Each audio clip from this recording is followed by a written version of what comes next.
श्री राम कथा मंचन समिति लाजपत नगर मुरादाबाद के तत्वाधान में लाजपत नगर रामलीला मैदान के भव्य रंगमंच पर स्वामी नंदकिशोर शर्मा के कुशल निर्देशन में श्री ब्रजधाम रामकृष्ण लीला संस्थान वृंदावन के कलाकारों द्वारा नवीन प्रसंग, आकर्षण दृश्यों एवं सुमधुर संगीत सहित मनमोहक लीला का मंचन किया गया। इस अवसर पर सर्वप्रथम समिति के पदाधिकारियों एवं मुख्य अतिथि द्वारा भगवान श्री राम के साथ साथ महर्षि वाल्मीकि एवं तुलसीदास जी महाराज की पूजा आराधना की गई। तत्पश्चात सजाए गए दरबार में भगवान श्री राम की पूजा आराधना की गई। तत्पश्चात श्री रामायण जी की आरती की गई। उसके पश्चात विधिवत रूप से रामलीला का मंचन आरंभ किया गया। आज की लीला में रावण अपने ज्येष्ठ पुत्र मेघनाथ के वियोग में डूबा हुआ है और वह सोच रहा है कि अब कौन सी युक्ति की जाए और किसी योद्धा को युद्ध के मैदान में उतारा जाए। तभी उसे याद आता है कि उसका एक बलशाली पुत्र अहिरावण पाताल में निवास करता है। क्यों न उसे बुलाकर युद्ध के मैदान में उतारा जाए। लंकापति रावण अपने बलवान पुत्र अहिरावण का आह्वान करता है और दोनों युद्ध जीतने की युक्ति बनाते हैं। राम लक्ष्मण अपनी छावनी में विश्राम कर रहे होते हैं। तभी अहिरावण विभीषण का भेष बनाकर छावनी में प्रवेश करता है और यहाँ राम और लक्ष्मण विश्राम कर रहे होते हैं। उनके कक्ष में पहुंचकर बंदी बनाकर सुरंग के रास्ते पाताल लोक ले जाता है और वह उनकी बलि देने की तैयारी करता है और उनको बंदी बनाकर देवी के चरणों में रख देता है। सूर्य उदय होता है और राम लक्ष्मण अपनी कक्ष से बाहर नहीं निकलते हैं और हनुमान जी अंदर जाकर देखते हैं। कक्ष खाली मिलता है। तुरंत खोजबीन की जाती है। पता चलता है कि कोई विभीषण का भेष बनाकर आया था। विभीषण कहते हैं वह जरूर रावण का पुत्र अहिरावण ही होगा। हनुमान जिस सुरंग में अहिरावण राम और लक्ष्मण को लेकर पाताल लोक गया था, इसी सुरंग के रास्ते वह भी पाताल लोक पहुँच जाते हैं और वहाँ युद्ध कर उसका वध कर राम और लक्ष्मण को छुड़ाकर ले आते हैं। रामलीला की व्यवस्था में समिति के अध्यक्ष महेश चंद्र अग्रवाल, महामंत्री विनोद बाबू सक्सेना, मंत्री श्याम कृष्ण रस्तोगी, कोषाध्यक्ष मुकुल बंसल, मुख्य संयोजक राजीव राघव, शरद अग्रवाल, राजीव अग्रवाल, विवेक शर्मा, राम कुमार गुप्ता, अतुल अग्रवाल, सम्मी रस्तोगी, पीयूष अग्रवाल, पारस सैनी, राजेंद्र खन्ना आदि ने सहयोग दिया। आज भी राम कथा स्थल पूरी तरह से भरा हुआ था। राजप्रकर क्षेत्र के साथ साथ दूर दराज क्षेत्रों के भी दर्शक बड़ी संख्या में पहुंचे हुए थे और सभी ने रामलीला के मंचन का भरपूर आनंद लिया। अरे हे अंजनी के लाल तुम्हारी जय हो, हे अंजनी के लाल तुम्हारी जय हो, हे अंजनी के लाल तुम्हारी जय हो, हे अंजनी के लाल तुम्हारी जय हो, जय हो जय जय हो जय हो जय हो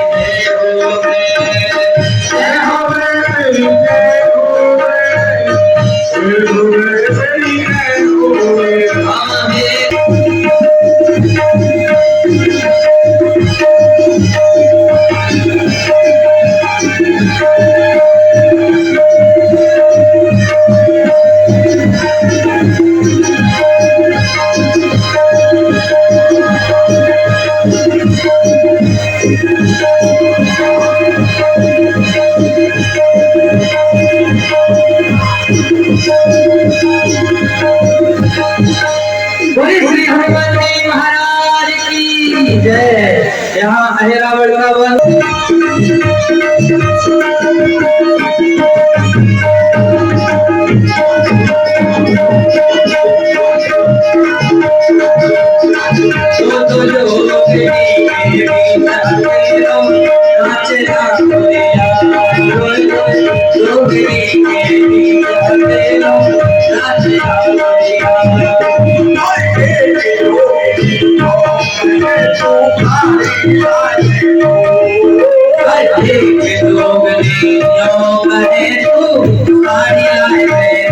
के स्थान पर स्वयं हनुमान जी देवी माँ की मूर्ति में समाहित हो गए। विराजमान हो गए। हे स्वामी, मैं गरम करती है कहाँ रहे सब?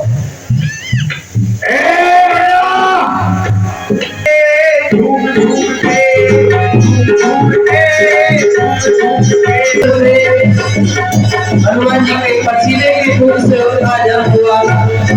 आज अमृत भर के साथ युद्ध होने लगा है।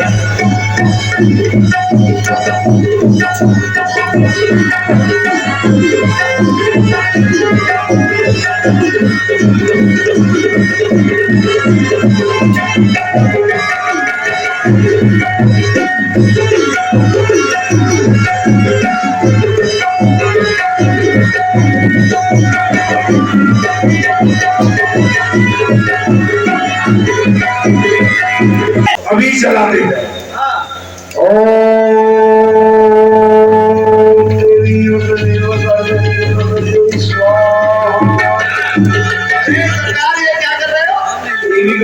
अरे किसी देवी देवता को नहीं मानता है, इस पर किसी देवी का असर नहीं होगा, कोई मंत्र असर नहीं करेगा। तो ठीक है, देखो राम मंत्र से ही राम भक्त है नहीं, तो हम राम का ही मंत्र पढ़ते हैं। रामाय रामभद्राय रामचंद्राय वेदसे रघुनाथाय नाथाय सीताय पतये नमः। तो हुआ मूर्छित हो गया। जितना जल्दी हो सके इन तपस्वियों को उठाओ और लेकर के चलो। आप मुझे को उठाओगे? मैं इसको उठाऊंगा। बड़े वाले को वजन ज्यादा है, मैं छोटे वाले को उठाऊंगा। चलो जल्दी।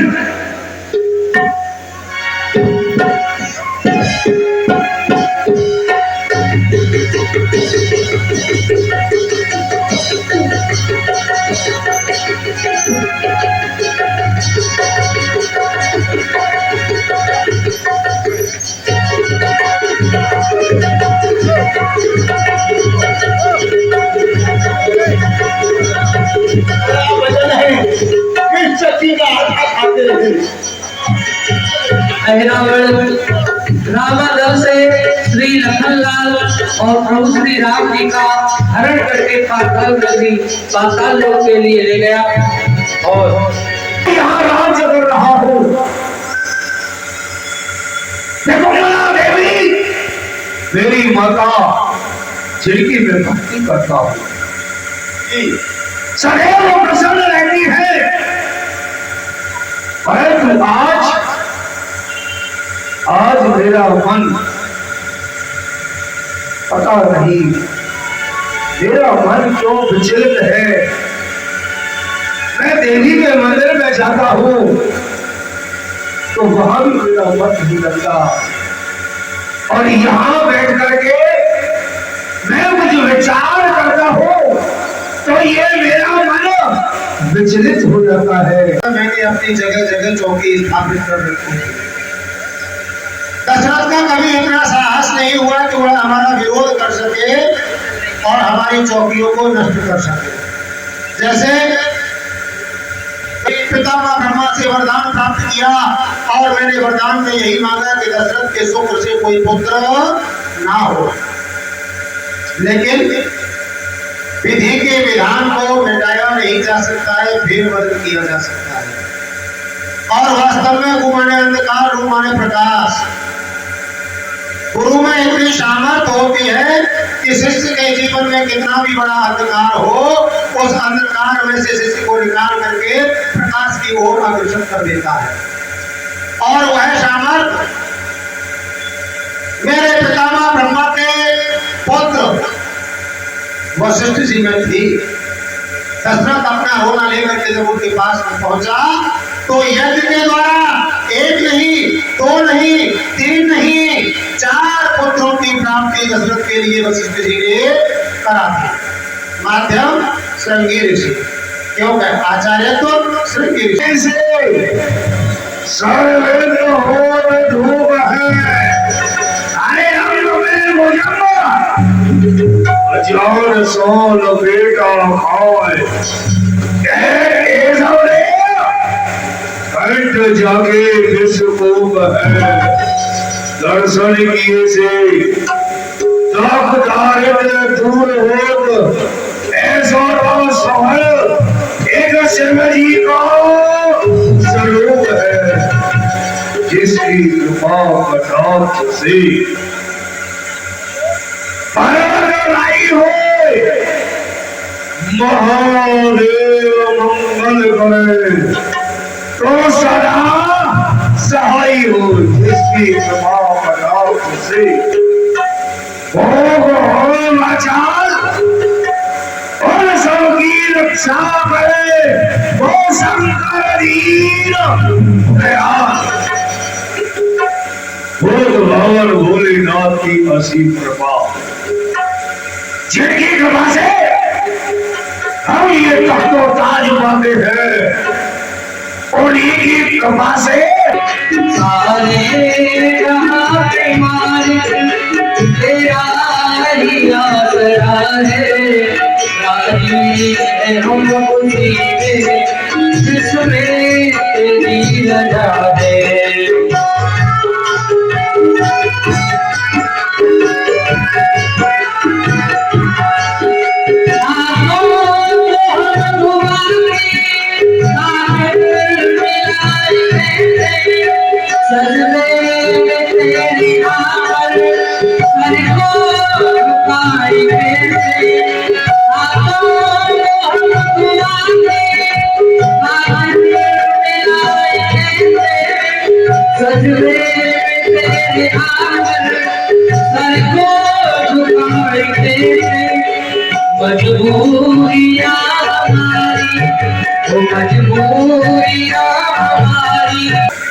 अगर ऐसा है तो सुनो, मैं आकर्षण मंत्र का जाप करता हूँ।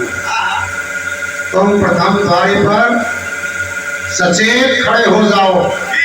जैसे ही अहिरावण आता है तुरंत हमें समाचार दो। ये सरकार ऐसा ही होगा।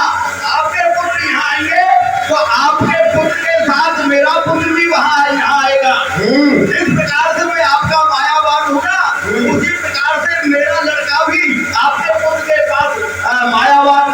पुत्र ने खंडार ने घोर घमासान युद्ध किया। वाह, बादलों सहित दोनों तपस्वियों को नाग फांस में बांध के पटक दिया। वाह,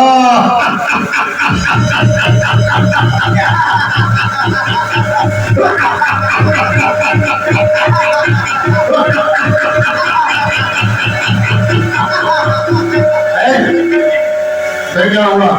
सरकार, लेकिन थोड़ा सा मामला बीच में बिगड़ गया। क्या?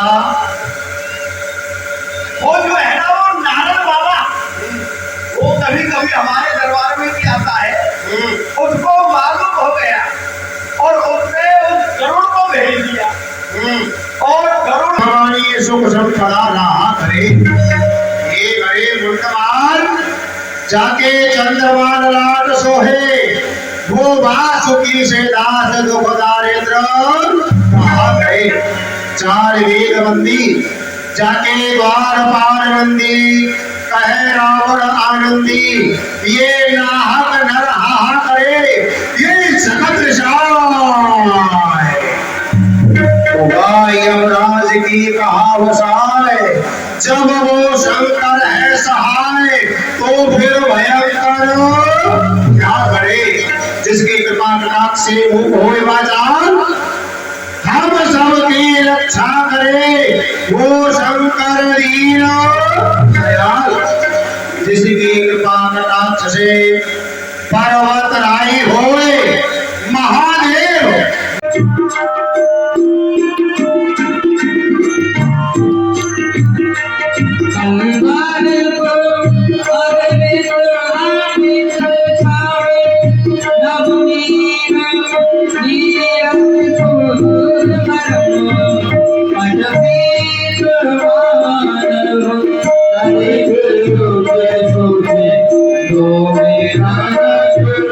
Oh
चंचल मन को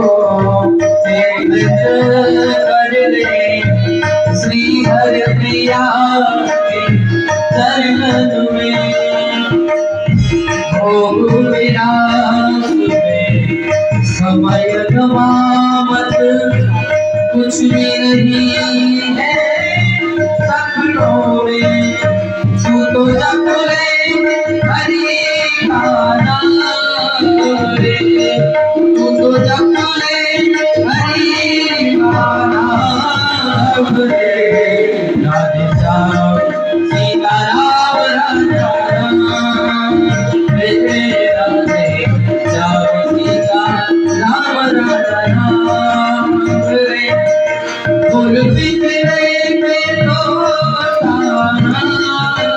रे राधे श्याम सीता राम राजा राम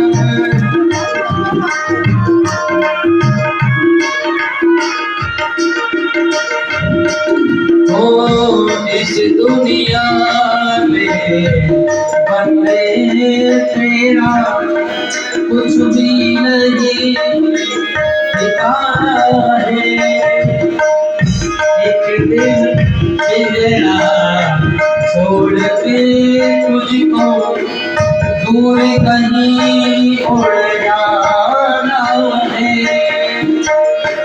एक दिन तेरा छोड़ के तुझको दूर कहीं उड़ जाना है उड़ जाना